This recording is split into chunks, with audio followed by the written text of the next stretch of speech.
Assalamualaikum warahmatullahi wabarakatuh. Bismillahirrahmanirrahim. Alhamdulillahirrabbilalamin wa afdhalus salah wa atamut taslim ala sayyidina wa maulana Muhammadin. Amma ba'd. Yang saya hormati seluruh sivitas akademika Universitas Nahdlatul Ulama Sunan Giri serta masyarakat muslim di seluruh Kabupaten Bojonegoro dan sekitarnya. Alhamdulillah, pada kesempatan kali ini kita dipertemukan kembali meskipun dengan suasana atau dengan cara daring seperti ini, tapi tetap insyaallah majelis ini akan mendatangkan berkah dan ridho dari Allah Subhanahu wa Ta'ala. Pada kesempatan kali ini saya ingin mengurai sebuah hadis yang sangat terkenal. Hadis ini selalu dibaca oleh para ulama, oleh para ustadz di saat bulan Ramadan seperti ini. Hadis ini itu diriwayatkan oleh Al-Imam Al-Bukhari dan juga Imam Muslim. Hadis ini menceritakan dan menjelaskan tentang manfaat dan juga fadilah puasa. Di dalam hadis ini Rasul Muhammad SAW menyampaikan beberapa poin, tetapi saya mungkin hanya akan menyampaikan beberapa hal saja. Yang pertama yaitu ketika Rasul menyampaikan bahwa kullu amali ibni Adam yudha'af lahu, bahwa seluruh amal ibadah anak cucu Adam atau umat manusia itu dilipat gandakan oleh Allah Subhanahu wa Ta'ala. Dilipat gandakan oleh Allah Subhanahu wa Ta'ala. Al-hasanah bi asyri amthaliha. Minimal satu kebaikan itu pasti akan dilipat gandakan menjadi 10 ila sab'i mi'ati dhi'fin, hingga sampai 700 kali lipat. Kemudian hadis ini disambung dengan sebuah hadis qudsi, karena Allah menyampaikan illa saum, bahwa skema pahala amal ibadah yang dilakukan oleh umat manusia yang minimal satu kebaikan itu akan dilipat gandakan menjadi 10 atau bahkan bisa menjadi 700, itu kecuali puasa. Karena di dalam hadis qudsi ini Allah menyampaikan illa saum, kecuali puasa. Fa innahu li wa ana ajzibihi. Puasa itu adalah milikku dan aku nanti yang akan menyampaikan pahala puasa itu kepada mereka yang melaksanakan ibadah puasa. Ada banyak ibadah. Kita juga melakukan sholat, kita juga melakukan zakat, kita juga melakukan umroh, kita juga melakukan haji. Tetapi mengapa ibadah itu yang disandarkan kepada Allah hanya ibadah puasa? Yang disebut sebagai bahwa ibadah itu miliknya Allah, itu adalah ibadah puasa. Illa saum fa innahu li wa ana ajzibihi, kecuali puasa. Puasa itu adalah milikku dan aku nanti yang akan menyampaikan ibadah atau pahala puasa itu kepada mereka yang melakukan ibadah puasa. Nah, hadis ini, penjelasan ini sebenarnya berkaitan erat dengan kelanjutan daripada hadis itu. Kelanjutan hadis itu berbunyi lisa'imi farhatani, bahwa mereka yang berpuasa itu memiliki dua kebahagiaan, farhatun inda fitrihi wa farhatun inda liqa'i rabbih. Kebahagiaan pertama, kegembiraan pertama yang akan dimiliki oleh mereka orang yang berpuasa itu adalah bahagia saat berbuka atau bahagia ketika berhari raya. Yang kedua, farhatun inda liqa'i rabbih, kebahagiaan ketika dia akan bertemu dengan Tuhannya. Yang menjadi pertanyaan, mengapa orang yang berpuasa ini disebut secara khusus dia akan berbahagia saat bertemu dengan Allah? Inilah yang kemudian berkaitan dengan redaksi yang ada di atasnya. Karena ternyata pada saat itu Allah akan menyampaikan secara langsung pahala puasa itu kepada orang-orang yang menjalankan ibadah puasa.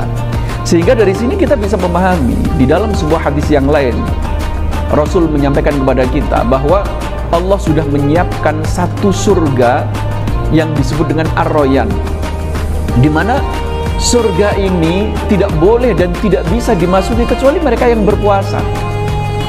Kecuali mereka yang berpuasa.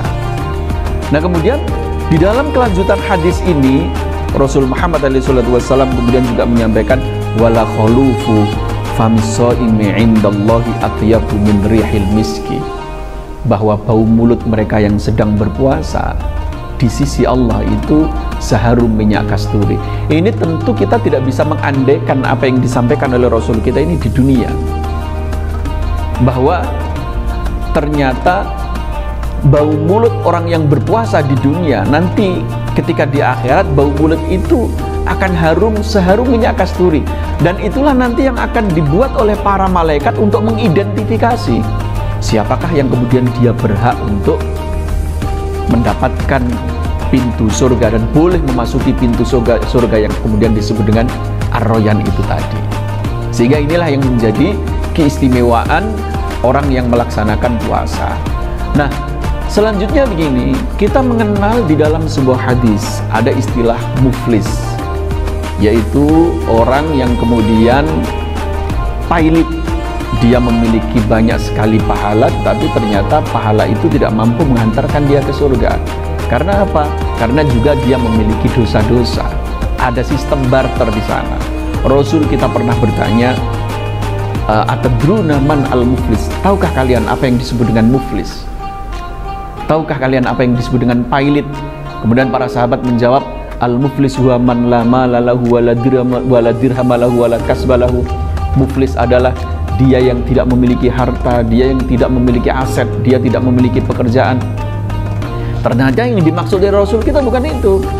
Yang dimaksud Rasul kita adalah orang yang ketika di akhirat kelak, di hadapan pengadilan Allah, dia membawa banyak sekali pahala, tetapi ternyata dia juga memiliki dosa-dosa sosial.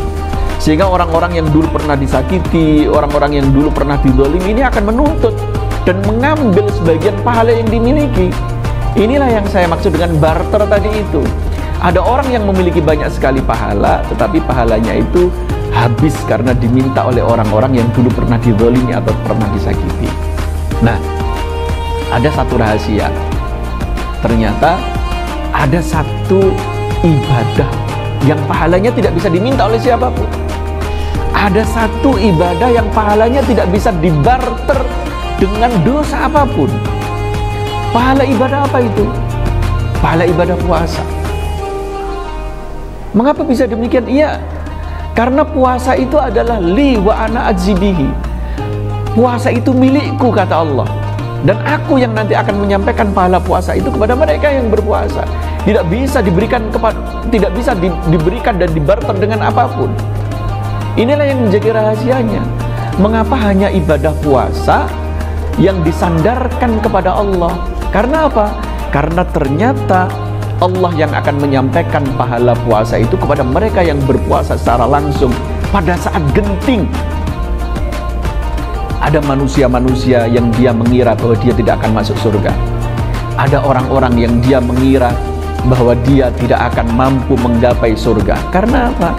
Karena ternyata dia juga memiliki dosa-dosa sosial yang menggerogoti amal perbuatan baik yang sudah ia lakukan. Nah, orang-orang yang seperti ini, dia sudah putus asa, dia sudah galau, dia sudah bersedih karena merasa tidak akan masuk surga. Ternyata ada malaikat datang yang kemudian membawa pahala puasa. Dia yang mengira bahwa dia sudah tidak memiliki pahala lagi karena seakan-akan pahala itu habis diminta oleh orang lain. Ternyata ada satu pahala ibadah yang tidak bisa dibarter. Ternyata ada satu pahala ibadah yang tidak bisa diminta oleh siapapun, tidak boleh diminta oleh siapapun. Karena apa? Fa innahu li wa ana adzibihi. Karena ibadah puasa itu diklaim sebagai miliknya Allah, punyanya Allah, dan Allah nanti yang akan memberikan pahala puasa itu kepada mereka yang berpuasa. Saat itulah orang-orang yang sebelumnya galau karena merasa tidak akan masuk surga, ternyata dia mendapatkan syafaat dari ibadah puasa, dan dia bisa masuk pintu surga yang disebut dengan Ar-Rayyan, yang tidak boleh masuk ke dalam surga ini kecuali mereka yang berpuasa, yang mana malaikat akan menghantarkan mereka masuk ke pintu surga ini dengan cara mencium bau mulut mereka. Saat bau mulut mereka harum seharum minyak kasturi, maka itu menjadi bukti, maka itu menjadi tanda bahwa dia memang berhak untuk masuk pintu surga Ar-Rayyan. Masyaallah muslimin, masyarakat muslim di Kabupaten Bojonegoro dan sekitarnya, wabil khusus Sivitas Akademika Universitas Nahdlatul Ulama Sunan Giri, Demikianlah yang dapat saya sampaikan. Mudah-mudahan Allah senantiasa memberikan berkah dan ridhonya kepada kita. Mudah-mudahan Allah meringankan langkah kita, meringankan kaki kita untuk menuju dan melangkah menuju kebaikan. Mudah-mudahan Allah senantiasa menggerakkan hati kita sehingga menyukai kebaikan dan membenci kemaksiatan. Wallahul muwaffiq ila aqwamit thoriq. Wassalamualaikum warahmatullahi wabarakatuh.